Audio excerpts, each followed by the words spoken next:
शुरू हो चुका है। तो हमारे संवाददाताओं ने बातचीत भी की, उनकी प्रतिक्रिया भी लेने की कोशिश की है। चलिए आपको सुनवाते हैं क्या कुछ कहा आज पहुंचे विधायकों ने। धन्यवाद करते हैं पूरी उत्तराखंड की जनता का, जिन्होंने हमें बहुत बड़ा मैंडेट दिया, माननीय मोदी जी के कुशल नेतृत्व को समझा और हमारी विकास परक सोच को फूट देने का काम किया।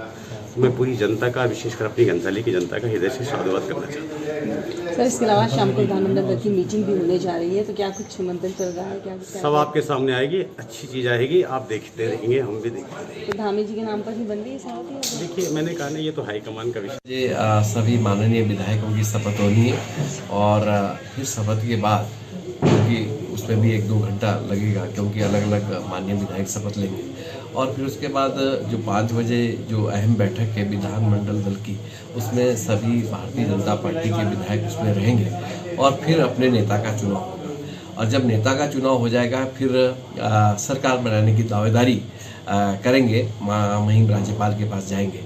तो अभी तक का तो यही इतना ही कार्य करते हैं। तो मेनका हमारे साथ लगातार बनी हुई विधानसभा से। मेनका, आज जो विधायक वहां पर पहुंचे हुए हैं, सबके चेहरे के भाव अलग अलग होंगे, कुछ इस कश्मकश में होंगे कि मुख्यमंत्री कौन प्रदेश अध्यक्ष मदन कौशिक जी यहाँ हमारे साथ मौजूद हैं और धन सिंह रावत जी भी मौजूद है विधायक का। सर, न्यूज़ 18 पर इस वक्त लाइव है आप। सर, सबसे पहले तो आप दोनों को बहुत बहुत बधाई एक बार फिर से जीत के लिए। और विधानसभा आज शपथ लेने सभी विधायक पहुंचे हुए हैं, उत्साह सभी के चेहरे पर नजर आ रही है, क्योंकि पक्ष हो या विपक्ष हो, सभी को लग रहा है ठीक है, काम करने का मौका मिला। ये एक अलग उत्साह होता है जब एक प्रत्याशी के तौर पर उनका निर्वाचित होते हैं और निर्वाचित होने के बाद निर्वाचन आयोग उनको घोषित करता है, लेकिन वो विधिवत रूप से तभी विधायक के तौर पर काम करते हैं तब मंडप के अंदर प्रोटेम स्पीकर उनको शपथ दिलाते हैं। आज वो प्रक्रिया यहाँ शुरू हो रही है। प्रोटेम स्पीकर आएंगे, सभी विधायकों को शपथ दिलाएंगे। शपथ के बाद एज ए विधायक वो अपने क्षेत्र में काम करेंगे। तो सबके लिए खुशी का पल होता है, अच्छा पल होता है, इसीलिए सब लोगों के मन में उत्साह है। और इसमें ये सही है कि कुछ लोग ऐसे हैं जो पहली बार आए हैं, तो निश्चित रूप से एक उनके मन में भी एक जिज्ञासा रहती है किस प्रकार से वो शपथ। इतिहास इस बार जो विक्ट्री है, इतिहास है, जो एक सर्कल होता था कांग्रेस बीजेपी, वो सर्कल टूटा है। क्या ये जो एक और चीजें रही है उत्तराखंड की राजनीति में कि बार बार चेहरा बदल जाता है या फिर कार्यकाल कोई पार्टी अपना पूरा नहीं कर पाती, पहले ही डगमग, तो वो भी इस बार इतिहास होगा कि ऐसा कुछ नहीं? देखिए, मैं उत्तराखंड की जनता को नमन करता हूँ। आपने बहुत बड़ा विश्वास मोदी जी के प्रति दिखाया है और एक प्रचंड बहुमत भारतीय जनता पार्टी को दिया है।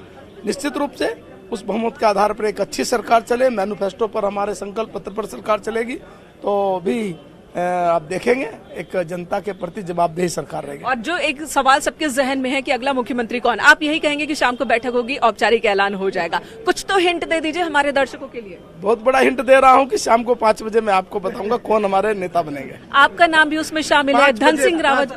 5 बजे धन सिंह रावत जी, अच्छी विक्ट्री रही और आप संकट मोचक कहे जाते हैं एक तरह से। कई बार परेशानी जब होती है तो आप वहां पर क्या आप मीडिया के सामने नहीं आना चाहते? तो धन सिंह रावत जी को देखा आपने और मदन कौशिक जी को सुना आपने। उनका कहना है कि वो जो काम है वो निभाने के लिए पूरी तरह से तैयार है। जहां तक बात मुख्यमंत्री के चेहरे की है, तो इस पर अभी वो कुछ भी नहीं कहना चाहते। शाम 5 बजे तक का इंतजार कीजिए।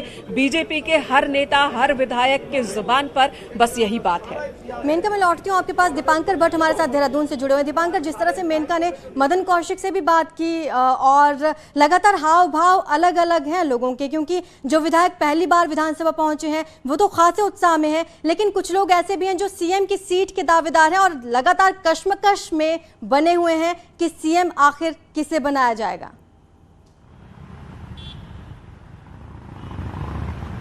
बिल्कुल, इसके पीछे एक जायज वजह ये भी है कि पिछले 2 बार ऐसा हुआ पिछले सरकार में कि 2 बार विधानमंडल दल की बैठक बुलाई गई। बहुत बाद में पिक्चर खुल के सामने आई, जब बैठक हुई तभी बात सामने आई कि तीरथ सिंह रावत मुख्यमंत्री होंगे या पुष्कर सिंह धामी मुख्यमंत्री होंगे।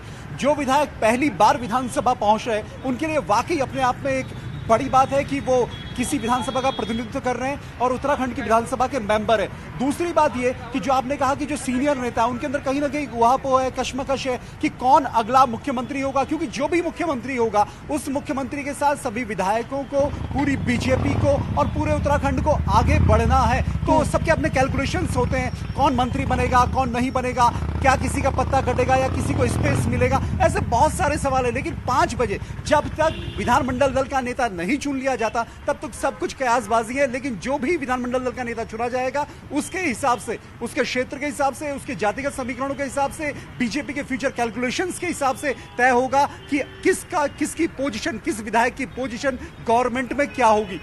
सीरम, लेकिन देखिए दीपांकर, हिंट कोई भी नेता नहीं दे रहा। जो भी विधायक पहुंचे हैं लगातार उनसे बातचीत करने की कोशिश की गई, लेकिन ये हिंट कोई नहीं दे रहा कि आखिरकार किसका नाम होगा। तो लगता है उत्तराखंड वासियों को शाम 5 बजे तक का इंतजार करना ही पड़ेगा।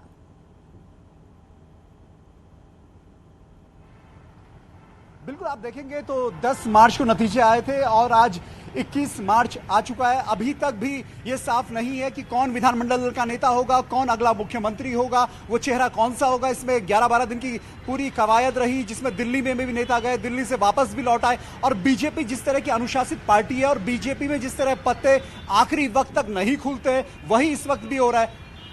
जी दीपांकर, तो जी बिल्कुल समझ सकती है आरजू की किस तरह की स्थितियां हैं और बीजेपी में कोई भी नेता हो। जी, और आज राजनाथ सिंह और मीनाक्षी लेखी के पहुंचने का भी कार्यक्रम है। देखने वाली बात होगी, शाम 5 बजे तक का इंतजार रहेगा।